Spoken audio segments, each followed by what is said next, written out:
Michal Cyprian, who's a passionate software engineer who likes to solve problems with modern technologies, and I believe this will be also part of this talk. So it's yours.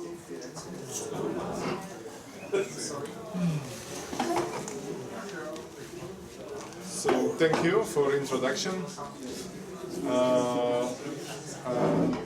My name is Michal. I work at Kivicom as an engineering lead, and today I will try to share with you our real-world story about how we try to use some smart, efficient API design to improve the production delivery in our apps.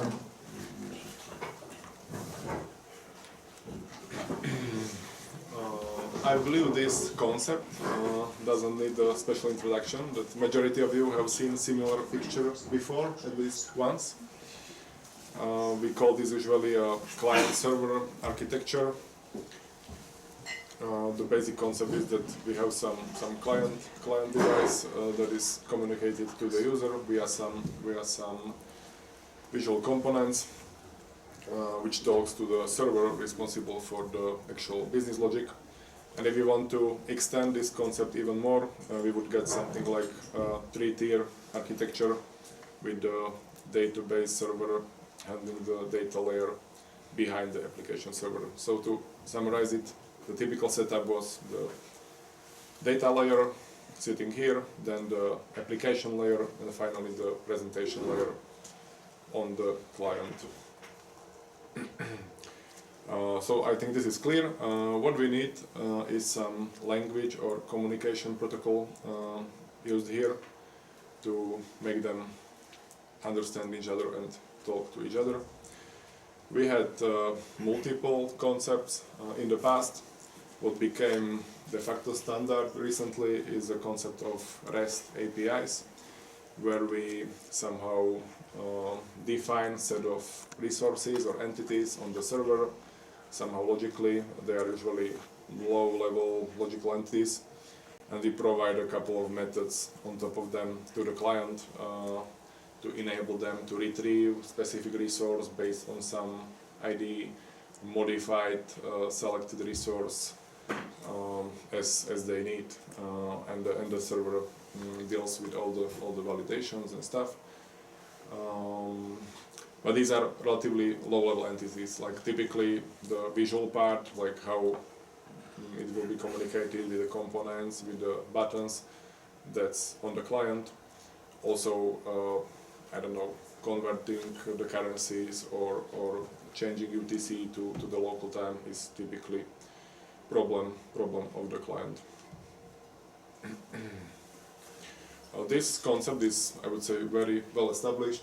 It's with us, we can say, from the inception of the internet, and it's pretty simple. It works pretty well. Like, it depends for the specific use case, specific implementation. We can decide to move a piece of logic more to the client, have a thicker client, or on the other hand, if it makes sense, we can move more logic to the server and have a thinner client. It's pretty flexible. What happened approximately like 15 years ago was a disruptive shift to this well-established concept with the introduction of the mobile devices, which started the mobile era and slowly started dominating the landscape of the clients. Like these days, everybody is keeping these small things in the pocket. We even have some data for that in the post-booking part of our application, where the customer is often right at the airport, quickly checking what's the right gate and stuff. Over 80% of the users are on these, let's call them small screen devices. And let's take a look what it means for our client-server architecture. So first of all, we now don't have one client, but typically three of them: the web client, iOS, and Android client. We have still one server. This part stays similar, but there are three clients, and what is even worse, typically with very different product and tech requirements. Like for the mobile apps, you typically can fit much less visual components into one page. You want less network calls, ideally one request per page that is rendered. And also regarding some products features, sometimes you can play with push notifications and different user interaction tools there. Also, in case of, well, maybe this depends on the team layout or the company setup, but in our case, we don't have a true cross-functional teams. This means like if a project manager come up with an idea that we want to add this small feature to the app, they need to talk to 3 teams, backend, web, and the mobile team, align them all on like what it is, why it makes sense, explain to everybody, and like the communication overhead and the project management is significant, which for the product-oriented company is a bad thing. And the biggest problem we have is most probably that whatever logic lies on the clients, which was originally the presentation layer, needs to be implemented 3 times. Once in JavaScript for the web, then for Android and for iOS separately. So I think we can agree that this is not ideal. When we take a look at some schematic picture, we have the set of backend low-level resources on the left side, and then we have 3 clients, and which are like talking to the resources, each of them like separately. So there is a lot of arrows from here to here, and there are all these issues like triple implementation on the clients, a lot of API calls. The mobile clients want just one. The desktop is maybe more flexible, and so on and so on. So how can we fix this problem?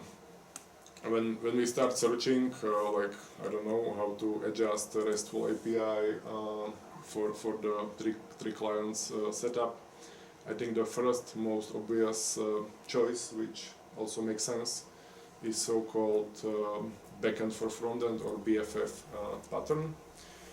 And the main idea here is that we introduce another intermediate layer, and we put it in the middle between the backend and the frontend layers. And mostly like majority of the presentation layer, which lied here, is now isolated and moved into this separate shared implementation. Yeah, and here we can still keep the well-established old APIs without any changes. We have the REST API going here. Majority of the presentation layer is now shared, and we have very thin client implementations connected here. So as we don't like over-engineering or like spending too much time on waterfall, investing too much resources, we started with some iteration number 1, which looked similar to this one with some aggregation layer. We even skipped complete isolation here. We just implemented this as a Python function calls. There is no real serialization and network involved, and basically built Python package layer on top of the REST and connected it to the client. This solved some of the problems we had. The most significant one is probably the triple implementation on the clients. This is more or less mitigated. We just have one shared implementation and very thin, like just one iteration through the response and rendering of the visual components on each client.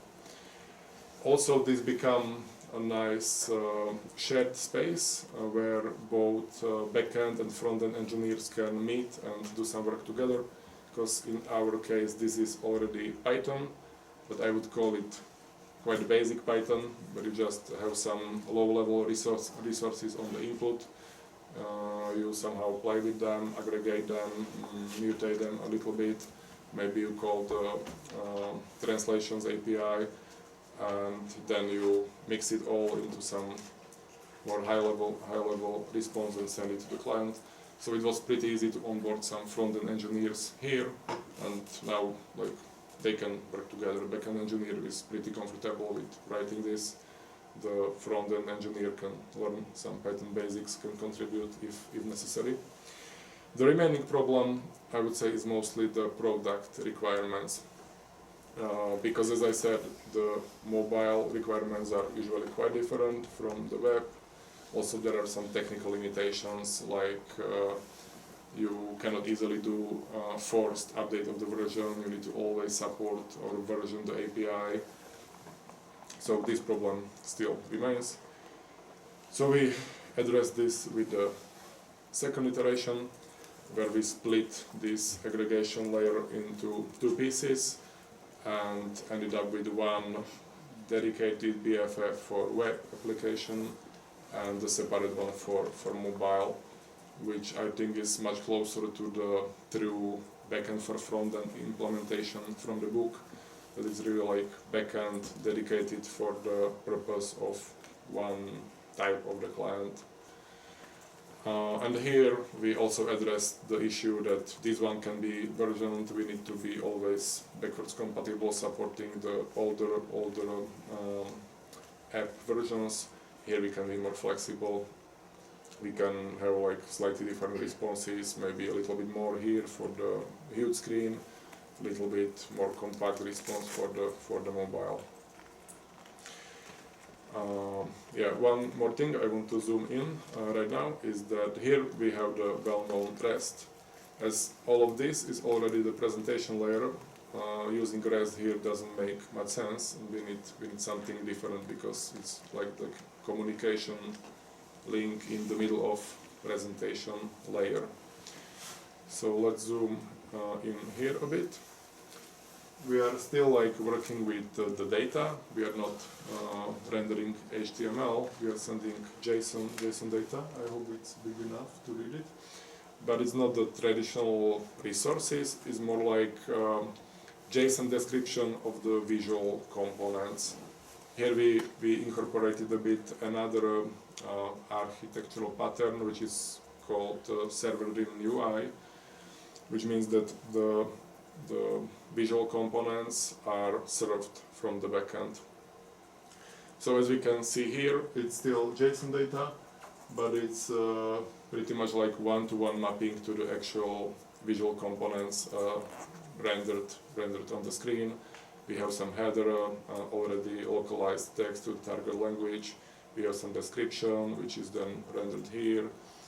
We can't see the cursor if you're showing something. Okay. I didn't realize. We don't have a laser pointer, I guess. Sorry, forgot that. Yeah, so like as you can see, there is a header and there is one-to-one text in the end rendered there. We have the description. If there is a button, we provide the title and the URL where it should redirect us. So it's like really close to the presentation layer already. This is still the same. Still the same response. I just like cut it into pieces to be big enough. So now we're looking at the JSON description of this part of these cards. Each of them has some title. Even the orbit icon here is defined by the backend response. And in the end we have the banners section, where we again send the title, the description, and even as you can see, this part is orange, like warning style color. The backend tells the clients that this is the type warning.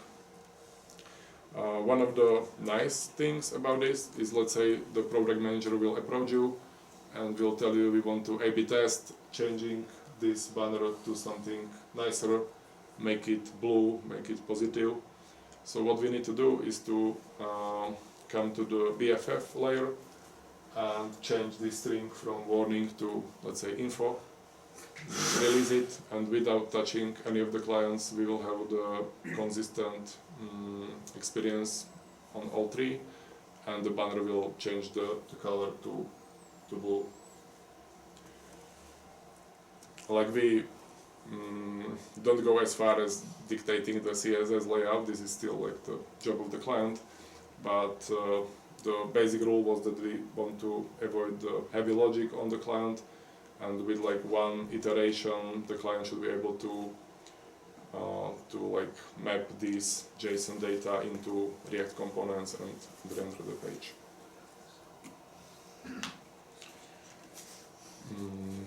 Good. Yeah, as typically here we have low-level resources.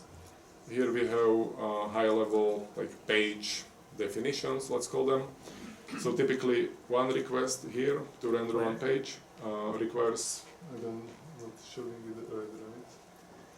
One request here to render one page usually requires multiple requests to the low-level APIs, because there you want to have a page incorporating, I don't know, the alternative itineraries plus the refund options, and here you need one API call to get each of them. So what can often happen is that one request here will then result in, let's say, 3 on the low level, and the underlying database queries can be the same. So it can happen that to render one page, we will query one booking ID, I don't know, 3 times, which is not ideal. So we put in place a few optimizations. To give some like simple example, here we have the view which represents rendering of one BFF page, and we know that for the page we will need something called booking record plus information of the flights used in the booking and some additional info. So before we start that initial high-level BFF request, we define some SQL Alchemy preload to preload all these items for target booking ID with like single time, and then once the first BFF query is executed and all the underlying low-level queries are executed, there are no more queries for this booking record and related data. They are just used from the cache. So there was room for a couple of optimizations.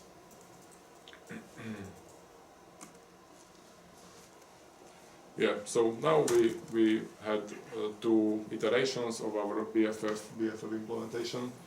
We solved majority of the problems of having one server serving 3 different clients.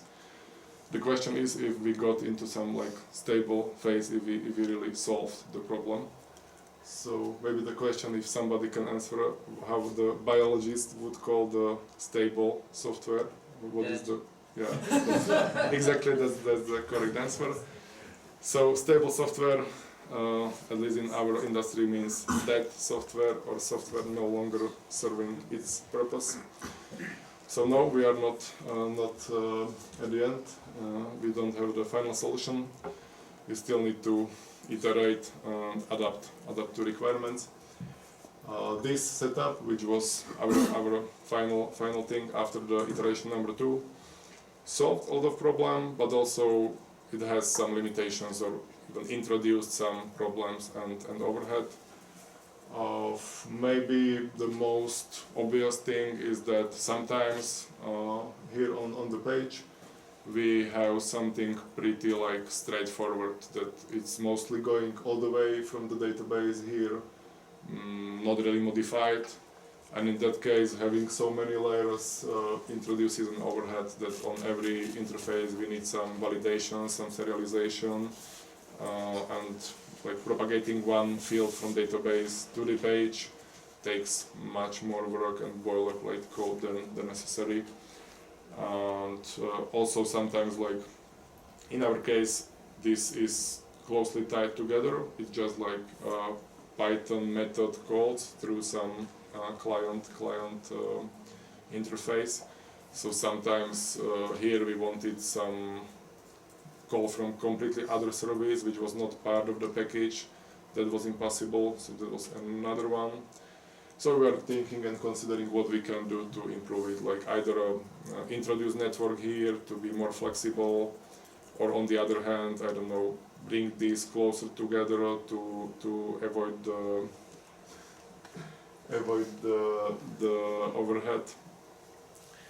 And the last thing we played with was something called the WebView technology, which enables us to basically implement it once in JavaScript or Next.js, and then embed this for simple pages like those we've seen somewhere here, embed it into the apps instead of rewriting the whole thing in Kotlin or whatever. So we did some A/B testing. We changed a few of these simple pages into the web view using the JavaScript implementation, the same one we use on web inside mobile apps. And what we figured out that in some cases it performed even better than the native iOS implementation. It's hard to believe, but maybe it was before we spent more time on polishing the web or like doing UX researches and making it really good. And with a simple page, with the title and few cards, it really performed well. And if we like spend more time on that, I believe we can make it work pretty nice with simple client implementation in JavaScript embedded into the mobile native apps. So like this circle is now complete, and we now have again like one JavaScript client implementation, one Python server implementation, and it's again like nice and simple. It's not really how it was. Like we still learned some lesson, and for example, this server-driven approach we probably want to keep. That we will have a lot of logic on the backend, and the API between our backend server and the clients, which is now one JavaScript implementation, will be really like server-driven. We will try to avoid logic on the clients because we see some benefits.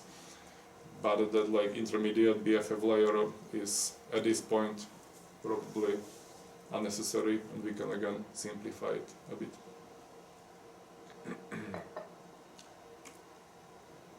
Okay, and in the end I have one invitation for you.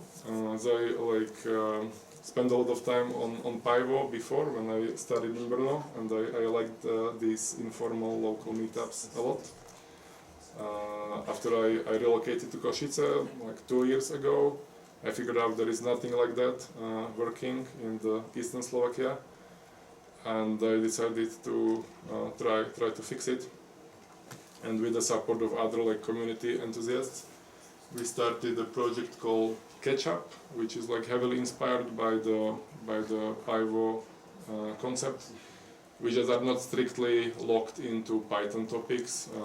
We have more like web development as a target topic, but there is a lot of Python related stuff as well. And our next meetup will be in a month, in May. So if any chance any of you would like to visit or like to come and be a speaker on one of the following events, let me know. We will be happy to see you and share some knowledge as well. And if you have any kind of questions, you can ask me later this evening, or you can write me, or if you want to speak at Ketchup next time, feel free to reach out on LinkedIn right now.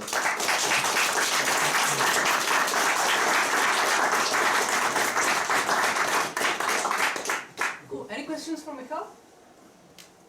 Go. Mm-hmm.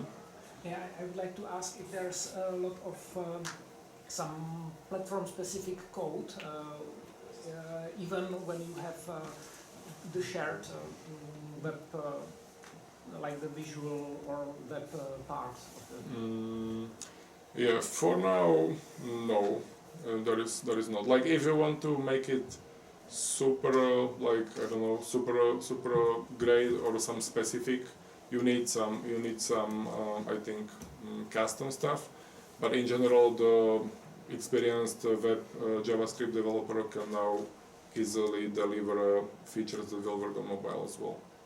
I'm not really like an expert on this part, but it was very little effort, just like enable A/B test, and we had similar experience on mobile as on web, without some significant like rewriting half of it in the web view differently.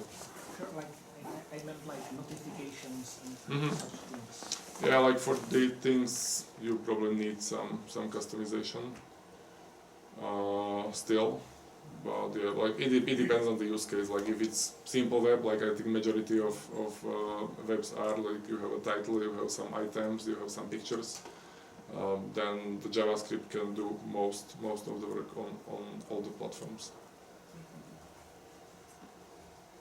Any other questions?